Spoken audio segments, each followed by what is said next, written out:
You're listening to the Play Therapy Parenting Podcast with Dr. Brenna Hicks. Hi, I'm Dr. Brenna Hicks, the Kid Counselor. This is the Play Therapy Parenting Podcast, where I give you insight, awareness, and enlightenment about your parenting and your relationship with your kids. In today's episode, I am answering a question from Caitlin. And Caitlin is asking about her child struggling with going to school and potentially considering changing the school environment and or the school process, and wanting some insights and thoughts on that. So Caitlin, first, thank you so much for the question. And I've gotten quite a few inquiries and questions about schools and whether it's the fit for the child, whether they need to have other considerations. So this is obviously a very common consideration. A lot of my parents at the center, when I'm actively working with their children, ask us these types of questions as well, whether or not it should be homeschool or charter school or a specialty school. So I'm really happy that we can process this together. So thank you, Caitlin. So let me read parts of her email and then we'll dive in together. Hi, I'm a relatively new listener, but I'm already loving your podcast. I'm so glad. Welcome, by the way. By the way, if you are a relatively new listener to the Play Therapy Parenting family, we are so glad you're here and very much excited to have you. This is a community of people that care deeply about kids. And so you're here because that's true of you, I'm sure. And we're very grateful that you found us, and we're grateful that we hang out together each week. Okay, so continuing with the email, I have a 9-year-old boy who is anxious, has had school refusal for 3 years, and I believe he may have some learning disabilities. I have him scheduled for an evaluation for learning disabilities. Let me pause there. I think it is so important. I'm actually very anti-diagnosis. I'm very anti-medication. I'm very anti-labels. And I have a lot of reasons for that. The main ones are that goes on a permanent mental health record. And when a child is 3 or 4 years old and they're struggling with anxiety, for example, they get diagnosed with an anxiety disorder. At 18 years old, that record follows them. They go to enlist in the military. They go to enroll in a college. They want security clearance for their job, whatever the scenario is. And someone can see that they were diagnosed when they were a child with anxiety or whatever the diagnosis was. And I just think that we need to be really protective of kids and their records. So that's the main one. There's all kinds of other reasons. But if you have questions about that, please email me. I would love to chat with you about that. I'm really passionate about protecting the records of mental health for children. So email me if you want to process that more. But in contrast to my anti-diagnosis bent, I'm actually very much supportive of having children evaluated for learning disabilities. When a child is struggling in school, and there is a reason for it, because sometimes it's emotional and that gets sorted out with therapy. Sometimes it's behavioral and that gets sorted out with therapy.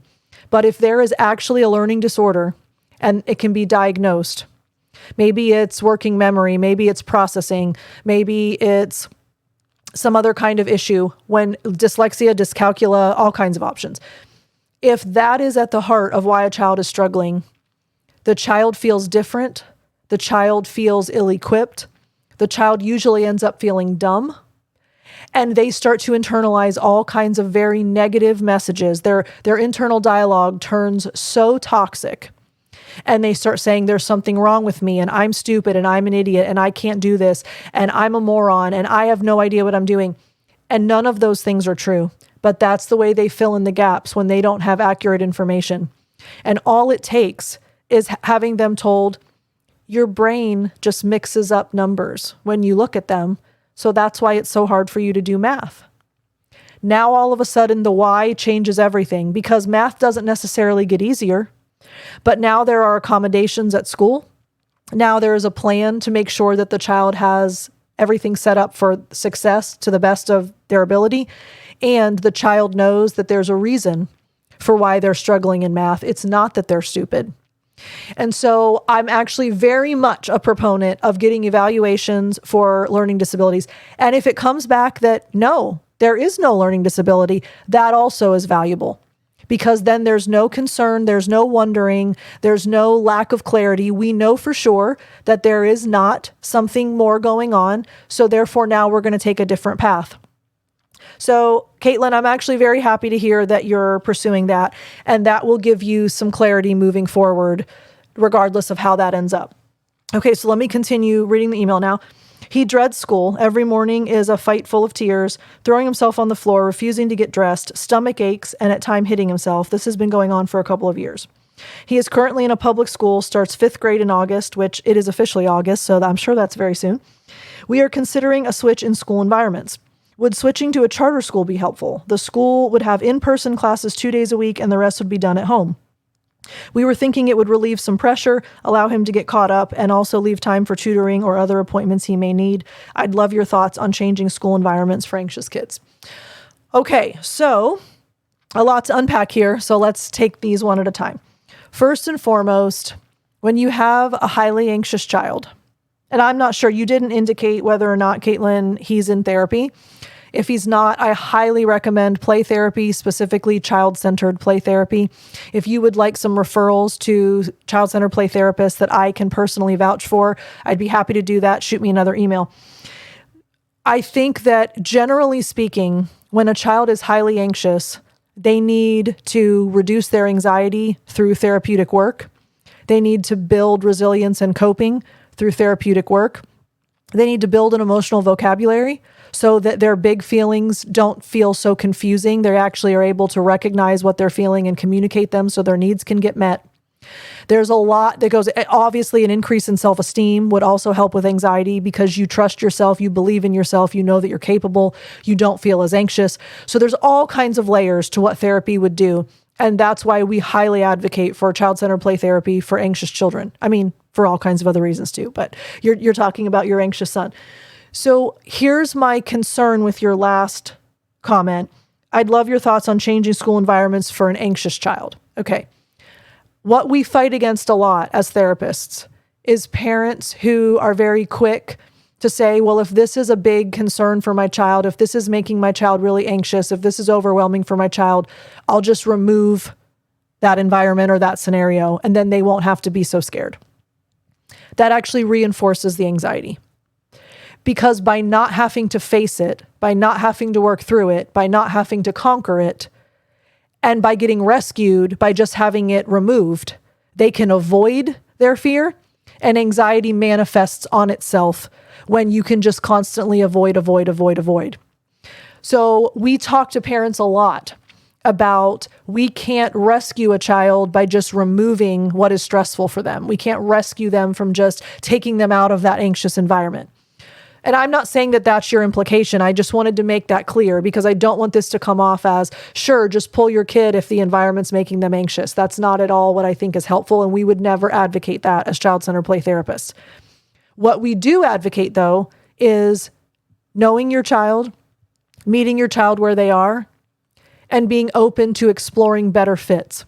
Not every child is a fit for traditional public schooling. Not every child is a traditional fit for that teacher, that school, that classroom. It might not even be that the school in and of itself is an issue. Maybe it's a relational fracture with the teacher.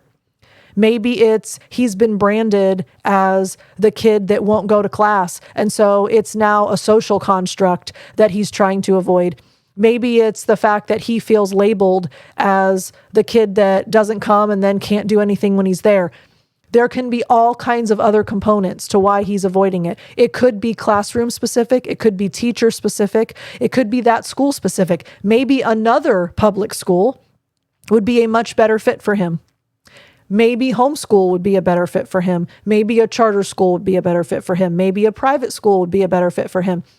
We always advocate that you understand what your child's needs are and you make accommodations based on where is this child likely to be set up for the most success? Where is this child likely to thrive? There are all different kinds of learners. There are all different kinds of personalities of children. There are all different kinds of emotional and behavioral and relational needs in different kids. So the standard process is not necessarily the fit for every kid.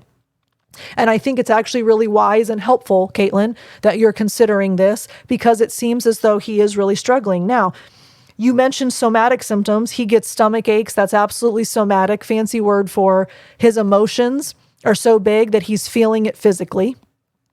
He's throwing himself on the floor, refusing to get dressed. He's fighting. He's crying. That's big feelings being expressed to show you how much he's dreading it. Now, is it just anxiety? Is it created by a whole bunch of other scenarios? Is it micro experiences all strung together? Is it fear of failure? There's so many options.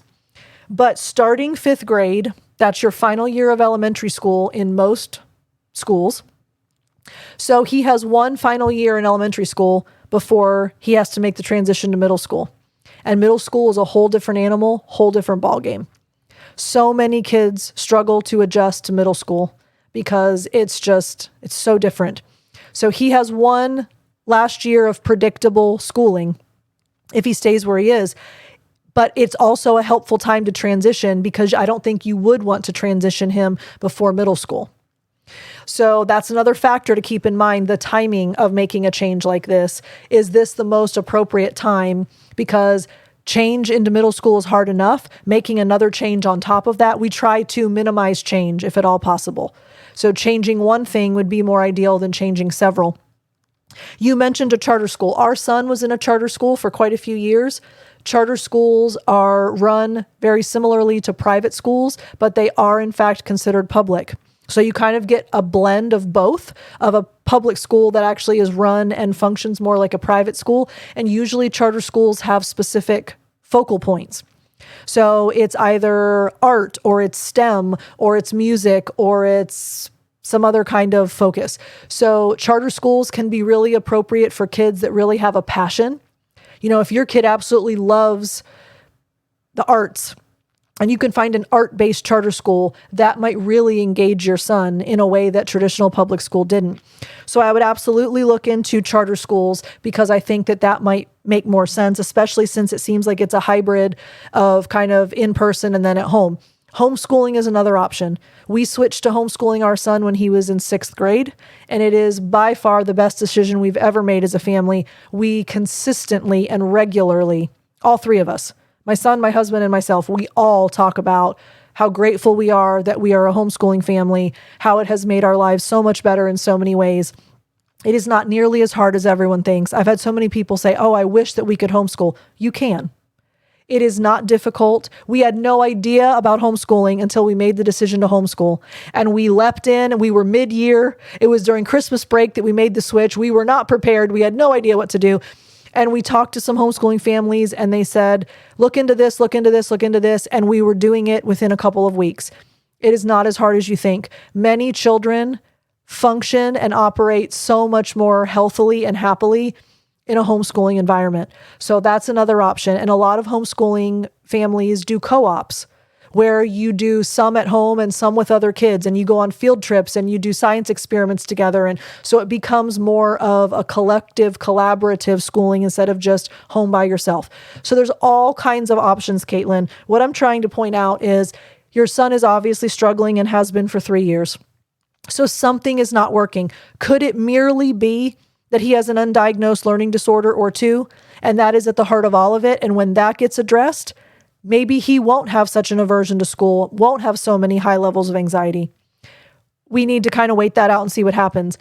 But regardless, there are other schooling options. For an anxious kid, let me wrap this up by saying this. For an anxious child, any change that you make, even if you say, okay, I'm going to switch to a charter school, I'm going to switch to homeschool, whatever the change is, he needs plenty of time to prepare.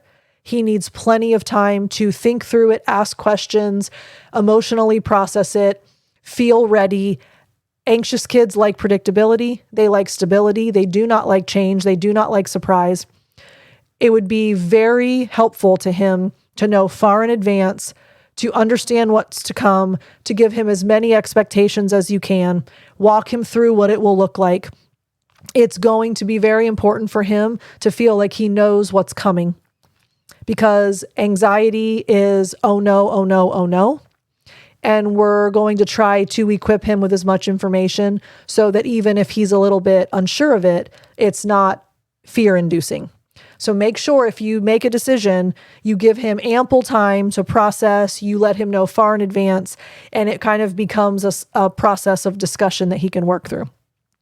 All right, Caitlin, thank you so much for the question. I hope that is helpful to more than just Caitlin. I know many of you are dealing with very similar struggles. And if you have questions about homeschooling, if you have questions about charter schools, I have experience with both. Actually, my son was in Montessori school before that, and I was Montessori educated. So if you have questions about schooling in general, even if it's not for the podcast, if you just want to chat with me, please email me, brenna@thekidcounselor.com. I'd be happy to share our experience and my thoughts on that. Thank you for the emails. Keep them coming. We're trying to work through your questions as quickly as possible. And I really greatly appreciate your investment in your kids. I really enjoy spending time with y'all each week. We'll talk again soon. Bye. Thank you for listening to the Play Therapy Parenting Podcast with Dr. Brenna Hicks. For more episodes and to subscribe to our newsletter, please go to www.playtherapyparenting.com.